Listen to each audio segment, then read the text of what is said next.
మనస్ఫూర్తిగా శుభాకాంక్షలు తెలియజేస్తా ఉన్నాను. అదేవిధంగా మరి 2 లక్షల కోట్ల రూపాయల అప్పును 18 నెలల పరిపాలనా కాలంలో తీసుకున్నందుకు రాష్ట్ర ముఖ్యమంత్రి వర్యులు గౌరవనీయులు రేవంత్ రెడ్డి గారికి కూడా శుభాకాంక్షలు తెలియజేస్తా ఉన్నాను. తెలంగాణ ప్రజల నెత్తి మీద గుదిబండలాగా 18 నెలల కాలంలో 2 లక్షల కోట్లు అప్పు తీసుకొచ్చినటువంటి ఘనత, గొప్పతనం, పరిపాలనా చాతుర్యం అంతా కూడా రేవంత్ రెడ్డి గారికే దక్కుతుంది. మరి మీకు ఒక విషయం తెలుసు, జనరల్గా నేను ఎప్పుడు కూడా నిర్దిష్టమైనటువంటి ఆధారాలు లేకుండా, కాగితాలు లేకుండా, ప్రూఫ్ లేకుండా ఎవరి మీద కూడా ఎప్పుడు అలిగేషన్ చేయలేదు. ఇవాళ ముఖ్యమంత్రి గారికి సంబంధించి నా దగ్గర ముఖ్యమైనటువంటి ఆధారాలు ఉన్నాయి. మీ ద్వారా ప్రజలకు చెప్తామని చెప్పే ఇవాళ ఈ ప్రెస్ కాన్ఫరెన్స్ ఏర్పాటు చేయడం జరిగింది. ప్రత్యేకించి మన రాష్ట్ర ముఖ్యమంత్రి గారు ఎప్పుడు ఒక మాట చెప్తా ఉంటారు, మేము అప్పులు తీసుకొచ్చిన అప్పులు ఏం చేస్తున్నామంటే కేసీఆర్ గారు ఇదివరకు తీసుకొచ్చినటువంటి అప్పుల్ని తిరిగి చెల్లిస్తున్నాం, నెలకు 6,500 కోట్లు రుణాలను మేము తిరిగి చెల్లిస్తున్నాం, కాబట్టే మేము పెన్షన్లు కాబట్టే మేము ఫీ రీఎంబర్స్మెంట్ ఇవ్వలేకపోతున్నాం, కాబట్టే మేము హాస్పిటల్లో మందులు పెట్టలేకపోతున్నాం, సూది లేనటువంటి స్థితిని తీసుకొచ్చినాం, దీనికి అంతటికీ కేసీఆర్ గారి కారణమని చెప్తారు. మేము అది ఇదివరకు కూడా ప్రెస్ మీట్ పెట్టి కాగితాలు చూపించి మీరు 6,500 కోట్లు కాదు నెలకు 1,200 కోట్లు కూడా కడతలేరని చెప్పి ఎక్స్పోజ్ చేయడం జరిగింది. అప్పుడు రాష్ట్రంకి రేవంత్ రెడ్డి గారు తెచ్చినటువంటి అప్పు 1,50,000 కోట్లు ఉండే. ఇప్పుడు రేవంత్ రెడ్డి గారు తీసుకొచ్చినప్పుడు 2 లక్షల కోట్లకు చేరింది. ఆయన 2 లక్షల కోట్లు తీసుకొచ్చినా కూడా పెన్షన్ అయితే ఇస్తలేడు, ఆడపిల్లలకు మహాలక్ష్మి పథకం అయితే ఇస్తలేడు. మనమేమనుకుంటాం, పోనీ ఇంకా కూడా అప్పులు కడుతురేమో అనుకుంటాం. అయితే ఆర్ఈసి, రూరల్ ఎలక్ట్రిఫికేషన్ కార్పొరేషన్ అనేటటువంటిది దేశంలో ఒక సంస్థ ఉంటుంది. ఆ సంస్థ అన్ని రాష్ట్రాలకు కూడా రుణాలు ఇస్తూ ఉంటుంది పెద్ద పెద్ద ప్రాజెక్టులు కట్టడానికి. అది ఇరిగేషన్ ప్రాజెక్టులు కావచ్చు, ఇంకోటి కావచ్చు ఇస్తా ఉంటుంది.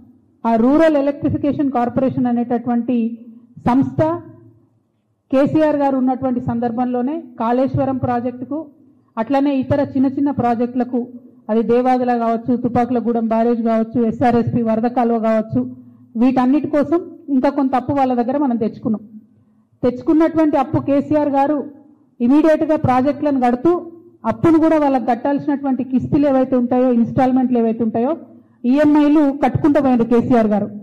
అందుకనే ఆ సంస్థ కేసీఆర్ గారికి 2022లో మనకు ఏ గ్రేడ్ ఇచ్చింది అంటే ఎప్పటికప్పుడు అప్పు బాధ్యతాయుతంగా చెల్లిస్తున్నటువంటి రాష్ట్రాల్లో ఒకటిగా కేసీఆర్ గారు ఉన్నటువంటి సందర్భంలో ఏ గ్రేడ్ ఇచ్చింది.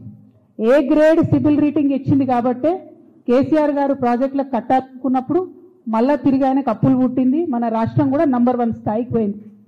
ఇక రేవంత్ రెడ్డి గారు వచ్చినాక ఏం చేసిండ్రు, అక్టోబర్ 10, 2024 నాడు ఇదే ఆర్ఈసీ సంస్థకు ఉత్తరం రాసిండ్రు. ఆ ఉత్తరంలో కేసీఆర్ గారిని బాగా పొగిడిండ్రు. మైక్ల ముందు తిడతారు రేవంత్ రెడ్డి గారు, కానీ ఈ ఉత్తరంలో ఎంత బాగా పొగిడిండ్రంటే, మేము మీ దగ్గర అప్పు తెచ్చుకున్నాం, కాళేశ్వరం ప్రాజెక్టును ఎన్ని కష్టాలు వచ్చినా కట్టినాం, కోవిడ్ సమయంలో కూడా పనులు ఆగకుండా కట్టినటువంటి కాళేశ్వరం ప్రాజెక్టు ప్రజలకు ఉపయోగపడుతుంది అని చెప్పి చాలా మంచి మంచి మాటలు కేసీఆర్ గారి గురించి చెప్పింది. అవన్నీ కూడా నేను మీకు ఇస్తా. అయితే ఇందులో రేవంత్ రెడ్డి గారు ఏం అడుగుతారు అని అంటే, మన రామకృష్ణారావు గారు రాసిన ఉత్తరం ఆర్ఈసీకి లోన్ని రీస్ట్రక్చర్ చేయండి అని అడిగింది. కేసీఆర్ గారేమో కాళేశ్వరంకు తెచ్చినటువంటి లోను 2035 కల్లా ఫినిష్ చేద్దామంటే, రేవంత్ రెడ్డి గారు 2040 వరకు కట్టుకుంటూ పోతాం, ఈ లోన్ను మాకు ఎక్స్టెండ్ చేయండి అని మొదటి ఉత్తరం రాసిండ్రు. తర్వాత వాళ్ళు మళ్ళా రిప్లై రాసిండ్రు, మేము మీకు లోను పెంచలేము, మీకు 2035 లోపలనే మీరు ఫినిష్ చేసుకోవాలి, మీరు కట్టాల్సినటువంటి కిస్తులని టైంకి కట్టాలి అని చెప్తూ రాస్తూ వాళ్ళు ఒక అలిగేషన్ చేస్తారు. ఏమనంటే, గత 3 నెలలుగా, అంటే ఇది 2024లో వచ్చినటువంటి ఉత్తరం, జరుగుతున్నటువంటి ప్రత్యుత్తరాల్లో వాళ్ళు ఏమంటారంటే, మీరు డెట్ సర్వీసింగ్లో కన్సిస్టెంట్ డిఫాల్ట్ చేస్తున్నారు, అంటే మీరు కట్టాల్సింది కడతలేరు, 3 నెలలుగా కట్టాల్సింది కడతలేరు, ఆర్బీఐలో ఒక్క రోజు లేట్ అయినా కూడా మా సంస్థకు చెడ్డ పేరు వస్తుంది, కాబట్టి మీరు తక్షణమే అప్పు చెల్లించండి అని చెప్పి వాళ్ళు నవంబర్ 2024లో రాసిండ్రు. రాస్తే కూడా రాష్ట్ర ప్రభుత్వం చీమగుట్టినట్టు కూడా లేకుండా కాళేశ్వరం ప్రాజెక్ట్ని కంప్లీట్గా ఒక నాన్ పెర్ఫార్మింగ్ అసెట్గా మార్చాలని చెప్పి వాళ్ళు విస్మరించిండ్రు. ఉత్తర ప్రత్యుత్తరాలు జరుగుతూనే ఉన్నాయి మొత్తం సంవత్సర కాలంగా. ఇవాళ మొన్న 20 రోజుల కింద జూన్ 6 నాడు ఆ సంస్థ మళ్ళా ఉత్తరం రాసింది రాష్ట్ర ప్రభుత్వానికి. ఏమనంటే 28 జూన్ అంటే ఎల్లుండి 28 జూన్ లోపల మీరు కట్టాల్సినటువంటి 1321 కోట్లు కడతారా, లేకపోతే డిఫాల్ట్ అని చెప్పి మీరు ఎన్పిఏ అని చెప్పి మేము రాయాలన్నా. అట్లా రాస్తే క్లియర్గా చెప్తారు, మీ రాష్ట్రానికి ఇబ్బంది, మా సంస్థకు కూడా ఇబ్బంది, ఇద్దరి రేటింగ్స్ పడిపోతాయి, దయచేసి వెంటనే కట్టండి అని చెప్పి చెప్పింది. నేను ఇవాళ ముఖ్యమంత్రి గారిని ప్రజల తరఫున డిమాండ్ చేసేది ఒకటే, ఏంటంటే మీరు 2 లక్షల కోట్లు అప్పు తెచ్చిరు ఇప్పటి వరకు, మీరు కడతామని చెప్పినటువంటి అప్పు కడతలేరని ఆ సంస్థనే చెప్తున్నది. ఏం చెప్తొచ్చారు మీరు? కాళేశ్వరంలో 1000 కోట్ల అప్పు కేసీఆర్ తెచ్చి నేను కడుతున్నాను, కడతలేరన్నానని నేను ఆధారాలు ప్రెస్ మిత్రులకు ఇస్తున్నా, పత్రికా మిత్రులకు ఇస్తున్నా. మరి ప్రభుత్వం ఇప్పుడు జవాబు ఏం చెప్తుంది? మీరు ప్రాజెక్టులకు డబ్బులు వాపసు కడతలేరు, ప్రజలకు పథకాలు ఇస్తలేరు, మరి ఎక్కడికి పోతున్నాయి తెచ్చి డబ్బులు? ఎందుకు రాష్ట్రం మీద అప్పులు తీసుకొచ్చి ఎక్కడికి మళ్ళీ ఇస్తున్నారు? దానికి కూడా ఒక ఆధారం చెప్తా, కాగితం వచ్చినాక ఇంకా బాగా చూపిస్తా. కానీ జరుగుతున్నది ఏంటంటే, ఒక కొడంగల్ లిఫ్ట్ ఇరిగేషన్ స్కీమ్ అని పెట్టిరు ముఖ్యమంత్రి గారు, పెట్టి 2 సంస్థలకు ఇచ్చిరు. అది ఒకటి మెగా కృష్ణారెడ్డి గారికి, ఇంకోటి పొంగులేటి శ్రీనివాసరెడ్డి అన్న గారి కంపెనీకి ఇచ్చింది. కేసీఆర్ గారు 10 సంవత్సరాల పరిపాలనలో ఏదన్నా ప్రాజెక్టు తలపెడితే అడ్వాన్స్ ఇయ్యలే, ఎప్పుడు పని చేయండి పైసలు తీసుకోండి అన్నారు, కానీ కాంట్రాక్టర్లకు ఎప్పుడు అడ్వాన్స్ ఇయ్యలే. రేవంత్ రెడ్డి గారు ఏం చేసిరు, ఇద్దరు సంస్థలకు కలిపి దాదాపు 1200 కోట్లు అడ్వాన్స్ ఇచ్చేసిరు. కానీ కొడంగల్ లిఫ్ట్ ఇరిగేషన్ స్కీమ్లో ఇప్పటి వరకు ఒక్క చెంచా కూడా మట్టి తీయలేదనేటటువంటిది వాస్తవం, ఎవరం కూడా కాదనలేనటువంటి వాస్తవం. అయినా కూడా 600 కోట్లు ఇచ్చేసింది, ఒక్కొక్క సంస్థకి 1200 కోట్లు మొత్తం కాంట్రాక్టర్లకు వెళ్ళిపోయినాయి.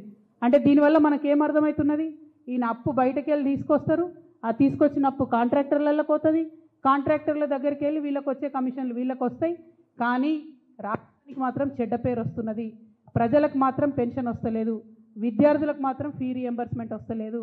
అందుకే ఇవాళ తెలంగాణ జాగృతి తరఫున రేవంత్ రెడ్డి గారి అవినీతి నిరూపితం అవుతున్నది కాబట్టి ఇవాళ రేవంత్ రెడ్డి గారికి మేము ఒక బిరుదు ఇద్దాం అనుకుంటున్నాం తెలంగాణ జాగృతి తరఫున. అంతకుముందు కాంగ్రెస్ పార్టీలో ఒక ఆయన ఉంటుండే పెద్ద నాయకుడు, ఆయనకు రాజా ఆఫ్ కరప్షన్ అని పేరుండే. ఈయననేమో రేవంత్ రెడ్డి గారు ఆ రాజా అని చెప్పారు, రాజులకే రాజు బాద్షాంకే బాద్షా బన్ గయనో. ఇవాళ బిరుదు మరి రాజులకు రాజు అంటే చక్రవర్తి అంటారు. అందుకనే తెలంగాణ జాగృతి తరఫున ఇవాళ రేవంత్ రెడ్డి గారికి అవినీతి చక్రవర్తి అనేటటువంటి బిరుదుని ఇస్తున్నాం. ఈ అవినీతి చక్రవర్తి గారి అవినీతి భాగోతం అంతా మీకు తెలుసు, నేను సమాచారం లేకుండా మాట్లాడను, మీకు తెలుసు నేను ఆధారం లేకుండా మాట్లాడను. ఖచ్చితంగా ఒక 1.5 మంత్లో అవినీతి చక్రవర్తి గారి అవినీతి భాగోతం అంతా కూడా ఒక మంచి బుక్ వేసి తెలంగాణ ప్రజలందరికీ కూడా జాగృతి తరఫున పంచడం జరుగుతుంది. ఇలా బాధ ఎందుకు అవుతుందంటే, తెచ్చినటువంటి అప్పుతోని రాష్ట్రం బద్నాం అవుతుంది, కానీ అన్ని వ్యవస్థలు కుప్పగొలుతున్నాయి. విద్య వైద్యం లాంటి మౌలికమైనటువంటి వ్యవస్థలు, ముఖ్యమంత్రి గారు సొంత జిల్లా పాలమూరు యూనివర్సిటీలో నిన్న పైసలు ఇస్తే కానీ ఫుడ్ పెట్టమని చెప్పి ఆడికెళ్ళి మెస్లకి వెళ్ళి వెళ్ళగొడితే విద్యార్థులు పోయి గేటు కాడ ధర్నా చేసారు. నిన్న కాకతీయ యూనివర్సిటీలో విద్యార్థులు ధర్నా, ఎందుకంటే ఇంటిగ్రేటెడ్ స్కూల్ కోసం మధ్యలో జాగా తీసుకుంటామని. ఇక స్కూల్ పిల్లల పరిస్థితి మీకు తెలుసు, ప్రైవేట్ బడ్జెట్ స్కూళ్లకు 150 కోట్లు ఇచ్చేది ఉంది, ఇయ్యలేదని పేద పిల్లల్ని వాళ్ళు బయటకు వెళ్ళగొట్టేటటువంటి పరిస్థితి ఉన్నది. 8000 కోట్లు ఫీ రియంబర్స్మెంట్ బకాయిలు ఉన్నాయి. అంటే విద్యకు వైద్యానికి కూడా ఎండబెట్టి మీరు కాంట్రాక్టర్ల కడుపు నింపుతున్నారు, కమిషన్లు తీసుకుంటున్నారు. కాబట్టే ఇవాళ మిమ్మల్ని అవినీతి చక్రవర్తి అని చెప్పి బిరుదిస్తూ ఉన్నాం. మిమ్మల్ని మేము డిమాండ్ చేస్తూ ఉన్నాం, 2 లక్షల కోట్ల అప్పు మీరు ఏం చేసిండ్రో శ్వేతపత్రం విడుదల చేయాలి. ఎట్ ఎనీ కాస్ట్ మీరు దేనికి ఎంత స్పెండ్ చేసిండ్రో రాష్ట్ర ప్రజలకు క్లియర్గా చెప్పాలి. మీ అందరికీ తెలుసు, మొన్న మనం ఒక రౌండ్ టేబుల్ సమావేశం పెట్టుకున్నాం, దానిలో డిమాండ్ చేసినాం. రేపు ప్రగతి ఎజెండా సభ ఉంది, దాంట్లో పోలవరం గురించి మాట్లాడాలని చెప్పినాం. కానీ ఆ ఎజెండాలో పోలవరం ఎత్తేసిరు లాస్ట్ మినిట్లో. కానీ ఇక్కడ ఉన్నటువంటి 8 మంది బీజేపీ ఎంపీలు కనీసం కుయ్యమంటలేరు, కిక్కురు. మన దగ్గర భద్రాచలంలో రాముడు మునిగిపోతుంటే కూడా ఇక్కడున్న 8 మంది బీజేపీ ఎంపీలకు కనీసం చీమగుట్టినట్టు లేదు. నిన్న కేంద్రం క్యాబినెట్ పెట్టుకున్నది, పూణేలో 3500 కోట్లు పూణే మెట్రోకి ఇచ్చిరు. కానీ తెలంగాణ మెట్రో రూపాయి రాకున్నా ఇక్కడున్న 8 మంది బీజేపీ ఎంపీలకు కనీసం పౌరుషం కూడా లేదు, అడిగేటటువంటి ఆస్కారం కూడా వాళ్ళకి కనబడతలేదు. చాలా దారుణం ఇది, దీని మీద తప్పకుండా ఆలోచన చేయాలి. ఇంకొక విషయం మరి చెప్పి నేను ముగిస్తా.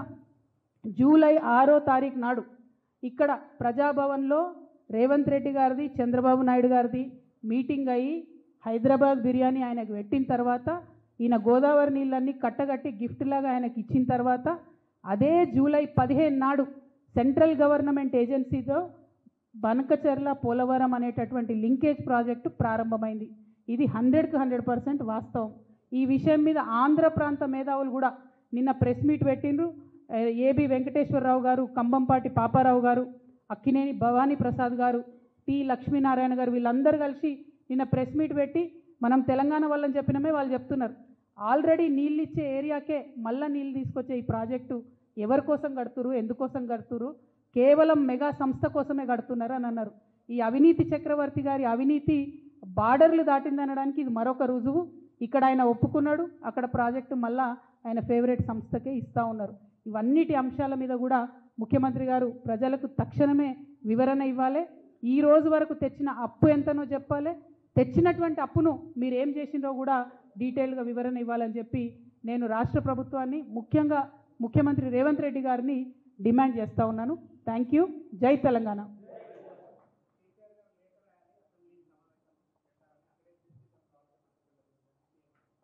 నేను మళ్ళా చెప్తున్నా, నిన్న కూడా చెప్పిన, కేసీఆర్ గారు కలలో కూడా తెలంగాణ ప్రజలకు ఏ విషయంలో కావచ్చు, ఆ నీళ్లు కావచ్చు, నిధులు కావచ్చు, నియామకాలు కావచ్చు, కలలో కూడా ఆయన తెలంగాణ ప్రజలకు అన్యాయం చేయబో. రెడ్డి గారు జూలై 6వ తారీఖు చంద్రబాబు నాయుడు గారితో తర్వాతనే కొత్తగా వచ్చినటువంటి project Polavaram Banakacherla linkage project. ఆయన చాలా తెలివిగా పెద్ద ఆయన చంద్రబాబు నాయుడు గారు అనుభవజ్ఞులు కాబట్టి వారి అనుభవం అంతా ఉపయోగించి గోదావరి కావేరీ లింకేజ్ అని 90% నిధులు కేంద్ర ప్రభుత్వం నుంచి రాబట్టి వాళ్ళు బనకచెర్ల ప్రాజెక్టు.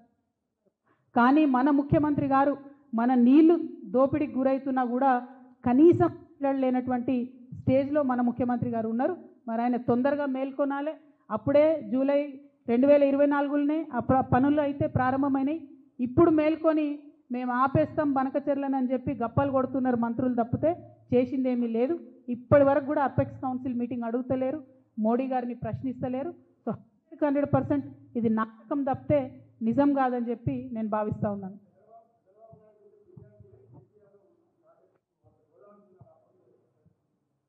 ఆంధ్ర బిర్యానీ ఎట్లుంటుందో కేసీఆర్ సార్ చెప్పిండు కదనే, మనం ఆంధ్రలో ఏం తింటాం. కానీ ఇక్కడ హైదరాబాద్లో చంద్రబాబు నాయుడు గారిది రేవంత్ రెడ్డి గారి మీటింగ్ అయిపోయిన తర్వాతనే మన కేంద్ర ప్రభుత్వ సంస్థ వాటర్ లింకేజ్ ఏదైతే ప్రాజెక్ట్ ఉంటుందో ఆ డిస్కషన్ ప్రారంభమైంది. అది ఆధారాలతో సహా ఉన్నది. జూలై 15న వాళ్ళు మీటింగ్ పెట్టుకున్నారు. సో ఇందులో కొత్తదనం ఏం లేదు. కేవలం చంద్రబాబు నాయుడు గారికి ఎదురు చెప్పలేనటువంటి ఒక అచేతన స్థితిలో మన రాష్ట్ర ముఖ్యమంత్రి గారు ఉండడం నిజంగా కూడా మన రాష్ట్ర ప్రజల యొక్క దౌర్భాగ్యం. Thank you. జై తెలంగాణ.